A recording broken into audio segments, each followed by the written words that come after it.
तो दोस्तों सब्सक्राइब कीजिए हमारा चैनल करियर पॉइंट और लेटेस्ट वीडियो नोटिफिकेशन के लिए बेल आइकन को दबाएं। फ्रेंड्स, कैसे हो आप सभी। करियर पॉइंट में आप सभी का स्वागत है। मैं अंशुल आज आपके लिए लेकर आया हूँ salient features of the constitution का पार्ट 4। तो यहाँ पे गलती से मिस्टेक हो गई है, प्रिंटिंग में मिस्टेक हो गई है यहाँ पे एडिटिंग के टाइम पे, तो इसको कर लेना ठीक। ये क्या है, पार्ट 4 है। अभी पार्ट 3 हम कल कर चुके हैं, तो उसमें हमने 11 जो फीचर्स हैं 11वें फीचर्स तक हमने कर लिया था। अभी 12वां फीचर हम करने वाले हैं। 12वां फीचर है यूनिवर्सल एडल्ट फ्रेंचाइजी। तो चलिए शुरू करते हैं। तो इंडियन कॉन्स्टिट्यूशन है वो अडॉप्ट करता है universal adult franchise as a basis of election to the Lok Sabha and state legislative assemblies. तो जो लोकसभा के इलेक्शन है या फिर जो स्टेट लेजिस्लेटिव असेंबलीज के इलेक्शंस हैं, विधानसभाओं के इलेक्शन है, लोकसभा के इलेक्शन है, उनमें क्या है, एक यूनिवर्सल एडल्ट फ्रेंचाइजी है, उसको क्या कर रखा है उन्होंने, जो भारतीय संविधान ने अडॉप्ट कर रखा है। यूनिवर्सल एडल्ट फ्रेंचाइजी क्या है अभी कि जो 18 साल तक के, जो भी 18 साल से ऊपर है, वो उसको सभी को, वो एवरी सिटीजन है, उसको वोट डालने का अधिकार होगा। Every citizen who is not less than 18 years of age has a right to vote without any discrimination of कि भी केस्ट के नाम पर, रेस के नाम पर, धर्म के नाम पर, जाति के नाम पर, नस्ल के नाम पर, लिंग के नाम पर, साक्षरता के नाम पर, धन और किसी भी भेदभाव के बिना वोट देने का अधिकार मिलेगा सबको, जो 18 वर्ष से जिसकी उम्र बड़ी है, यानी कि 18 से जो छोटा नहीं है। तो इसमें क्या होगा, ये वो मेल आ गया, फीमेल आ गया, या फिर किसी भी जो अमीर आ गया, गरीब आ गया, तो किसी भी रिलीजन का है, तो सबको क्या मिलेगा, एवरेज सिटीजन को वोट डालने का अधिकार मिलेगा।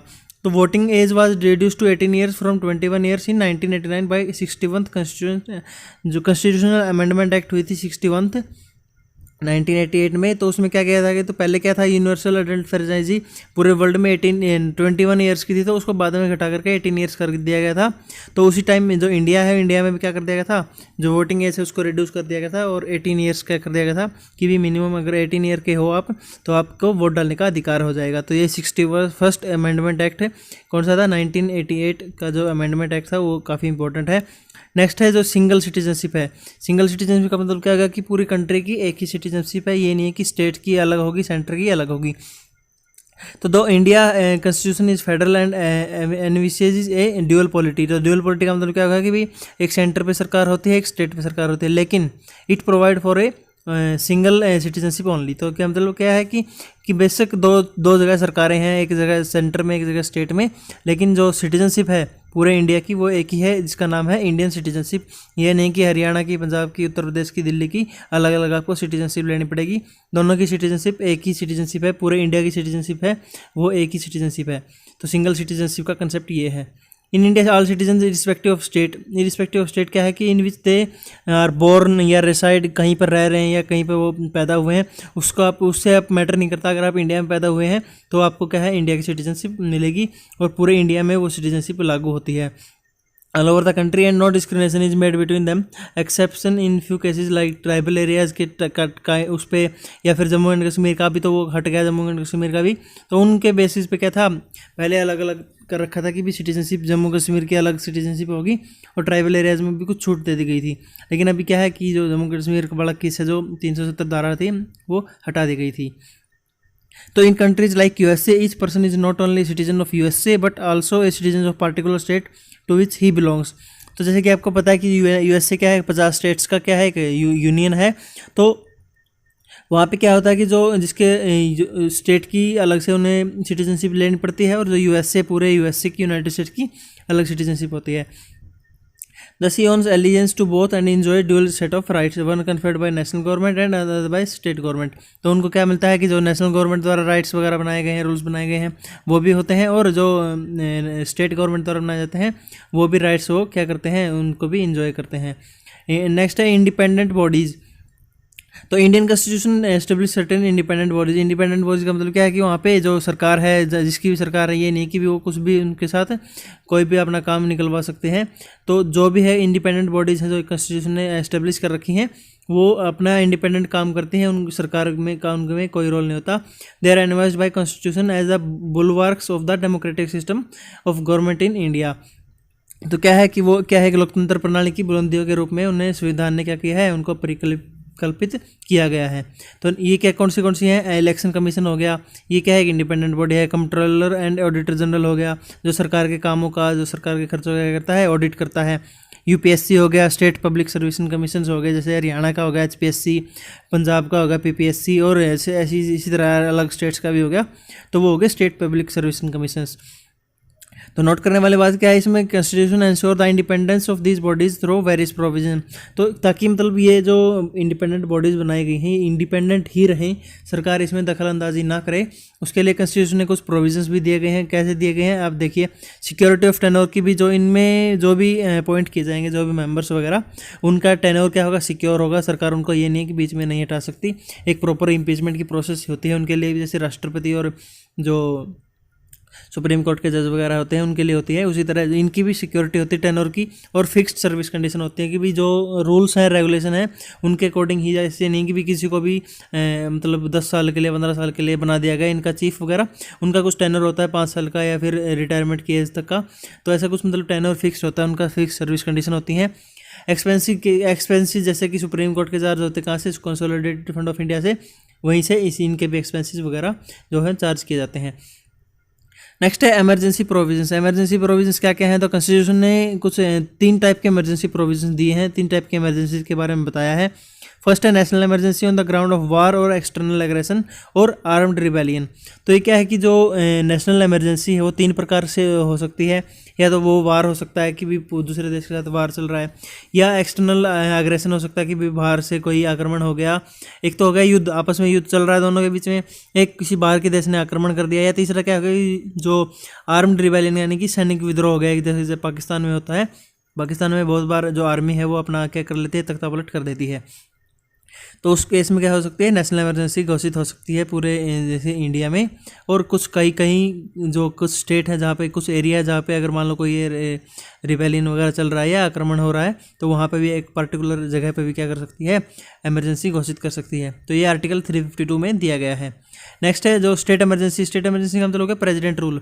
तो जहाँ पे जैसे on the ground of failure of constitutional machinery in the state, कि जैसे कहीं पे कोई सरकार है, अगर मान लो कोई पार्टी है, कोई भी पार्टी अगर वो बहुमत साबित नहीं कर सकती और वहाँ पे किसी भी पार्टी का वो जो बहुमत है वो नहीं आता है, तो क्या कर सकते हैं, जो सेंटर सरकार है वो प्रेसिडेंट की से कह करके वहाँ पे प्रेसिडेंट रूल लगवा सकती है। और उसको तो आर्टिकल 356 के अंडर ये दिया गया है। और failure to comply with the directive of the centre. तो एक तो क्या कि कॉन्स्टिट्यूशनल मशीनरी अगर काम नहीं कर रही है, जैसे कि एक तरह से मतलब उनका वहाँ पे जो सरकार है वो एक एफिशिएंट नहीं है इस तरह से कि वो उनके जो मेजोरिटी वगैरह नहीं है उनके पास। या दूसरा रीजन क्या हो सकता है कि भी जो सेंटर है, अगर सेंटर ने कुछ डायरेक्शन वगैरह दे दिए हैं तो और सरकार वो वहाँ पालन नहीं कर रही है, जो स्टेट की सरकार है, तो उस मामले में भी क्या कर सकता है, जो स्टेट इमरजेंसी वो लागू हो सकती है।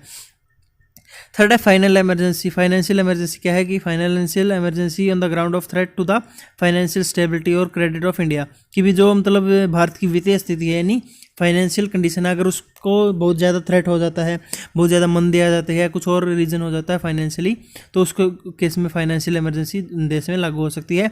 ये आर्टिकल 360 में एक आ गया है। तो नोट करने वाली कुछ बातें हैं, आपको बता दें कि जो during an emergency central government becomes all powerful and the state go into the total control of centre. तो इमरजेंसी के टाइम पे क्या होता है कि जो सेंटर है वो ही सब कुछ होता है, उसी के पास सारी पावर होती है, और जो स्टेट वगैरह है उनके पास कुछ खास पावर रह नहीं जाती हैं। और अगर प्रेसिडेंट रूल लग जाए तो फिर तो उसमें सरकार ही नहीं है, तो जो सारा कंट्रोल है वो कौन करता है, राज्यपाल के थ्रू जो सेंट्रल गवर्नमेंट है वही सारा रूल चलाती है। तो इसमें टोटल कंट्रोल किसके पास आ जाता है, सेंटर के पास आ जाता है। Next, it converts the federal structure into unitary structure without a formal amendment of the constitution. तो अगर कहीं पे इमरजेंसी लग गई तो उस केस में क्या हो जाता है कि जो फेडरल स्ट्रक्चर में क्या होगा कि स्टेट में अलग सरकार होती है, सेंटर में अलग सरकार होती है, तो उस केस में क्या होता है यूनिटरी स्ट्रक्चर होता है कि भी पूरे देश में एक ही सरकार है एक तरह से। तो अगर नेशनल इमरजेंसी लग जाती है तो उस टाइम पे क्या होता है कि जो पूरे देश में एक ही सरकार हो जाती है, और बिना इसको क्या है कॉन्स्टिट्यूशन में कुछ चेंज किए बिना ही क्या कर सकते हैं, फेडरल स्ट्रक्चर से यूनिटरी स्ट्रक्चर में बदला जा सकता है। अगर इमरजेंसी लगी है तो ऑटोमेटिकली वो बदल जाता है। नेक्स्ट है this kind of transformation of political system from federal during normal time. तो फेडरल होता है कि भी सेंटर में अलग सरकार होती है और स्टेट में अलग सरकार होती है। तो ये फेडरल से क्या है, यूनिटरी स्ट्रक्चर में क्या ट्रांसफॉर्मेशन में क्या कहते हैं, ये हमारा जो ही इंडियन कॉन्स्टिट्यूशन है इसमें ये एक यूनिक फीचर दिया गया है जो काफ़ी देशों में नहीं है। तो ये एक काफ़ी अच्छा फीचर है, अच्छा जो क्या है, ये एक तरह से विशेषता है, अनूठी विशेषता है भारत के जो संविधान की। और 16th है 3 टायर गवर्नमेंट। तो 3 टायर गवर्नमेंट कैसे होगा कि जो 73rd अमेंडमेंट एक्ट है 1992 का, उसमें चेंज किया गया था कि gave constitution recognition to the panchayat. तो जो पंचायत थी उनको 73rd अमेंडमेंट एक्ट ऑफ 1992 में कॉन्स्टिट्यूशनल रिकॉग्निशन यानी कि संवैधानिक मान्यता दे दी गई थी। And by adding a new part 9th and new schedule 11th to the constitution. तो एक नया पार्ट यानी 9th पार्ट जो ऐड कर दिया गया था कॉन्स्टिट्यूशन में, और एक नया शेड्यूल भी ऐड कर दिया गया था 11th schedule of in the constitution. और जो 74th अमेंडमेंट है वो म्यूनिसिपैलिटीज़ के लिए है। तो ये सेम है, दोनों एक ही साल में हुई थी 73rd एंड 74th। बस फ़र्क इतना है कि जो 73rd है वो पंचायत के लिए है और जो 74th है वो किसके लिए है, म्यूनिसिपैलिटीज़ के लिए है। 73rd के लिए पार्ट 9th है, शेड्यूल 11th है, और जो 74th है वो अर्बन लोकल गवर्नमेंट के लिए है, उसके लिए पार्ट 9th ए है और शेड्यूल है 12th। तो ये कुछ दो चीज़ें काफ़ी इंपॉर्टेंट है जो नेक्स्ट पढ़ते हैं। नेक्स्ट है कोऑपरेटिव सोसाइटीज़। कोऑपरेटिव सोसाइटीज़ क्या होती है, 97th जो कॉन्स्टिट्यूशनल अमेंडमेंट एक्ट हुआ था 2011 में, उन्होंने एक कॉन्स्टिट्यूशनल स्टेटस और प्रोटेक्शन दे दी थी किसको, कोऑपरेटिव सोसाइटीज़ को। तो कोऑपरेटिव सोसाइटीज़ को हिंदी में क्या कहते हैं, सहकारी समितियाँ। तो इनको एक संवैधानिक दर्जा दे दिया गया था और संरक्षण भी दे दिया गया था, एक प्रोटेक्शन दे दी गई थी। It made the following 3 changes in the constitution. तो इसमें कॉन्स्टिट्यूशन जो 97th कॉन्स्टिट्यूशन था, अमेंडमेंट एक्ट था, उसने क्या कुछ चेंज किया था उसमें देखते हैं कि तो 3 चेंजेस किए गए थे कॉन्स्टिट्यूशन में। पहला, it made the right to form cooperative society a fundamental right. तो फंडामेंटल राइट बना दिया गया था क्या, कि जो सहकारी समिति है, कोऑपरेटिव सोसाइटी बनाना एक फंडामेंटल राइट है, आर्टिकल 19 के अंडर दे दिया गया था इसको। It included a new DPSP on promotion of cooperative society. तो कोऑपरेटिव सोसाइटी को प्रमोट करना, ये एक तरह से नया DPSP यानी directive principle of state policy क्या कर दिया गया था, ऐड कर दिया गया था इन आर्टिकल 43B। नेक्स्ट है it added a new part 9th B। तो 9th है किसके लिए था, 9th था 73rd अमेंडमेंट एक्ट में किया गया था पंचायत रूल के लिए। 9th B A था, जो 9th A था वो था जो म्यूनसिपलिटीज़ के लिए था, और 9th B किसके लिए गया था, जो कोऑपरेटिव सोसाइटीज़ के लिए था। तो इसमें आर्टिकल 243ZH टू 243ZT ये कुछ आर्टिकल्स हैं, इसमें क्या गए थे, ये जो कोऑपरेटिव सोसाइटीज़ के लिए ऐड किए गए थे। तो फ्रेंड्स आज के लेक्चर में इतना ही। कल हम नेक्स्ट जो हमारे लेक्चर हैं वो शुरू करने वाले हैं। तो थैंक यू वेरी मच। अगर आपने चैनल को सब्सक्राइब नहीं किया तो चैनल को सब्सक्राइब कर लीजिए और बेल आइकन को हिट कर लीजिए ताकि जो चैनल से जुड़ी हुई सारी जानकारी है वो आपको मिल सके। तो हमारे लेक्चर पर करंट अफेयर वगैरह भी मिलते हैं हमारे जो चैनल है, और साथ साथ मैथ के, फिजिक्स के और जो हिस्ट्री के लेक्चर्स हैं वो भी आपको साथ साथ मिलते हैं। तो और भी हम जो टीचर्स हैं उनके साथ बात कर रहे हैं, अभी चल रही है बात। तो केमिस्ट्री वगैरह का, इंग्लिश वगैरह का भी हम प्रबंध कर रहे हैं। तो जल्दी ही आपको वो भी लेक्चर्स आपको रूटीन में मिलने शुरू हो जाएंगे। Thank you very much.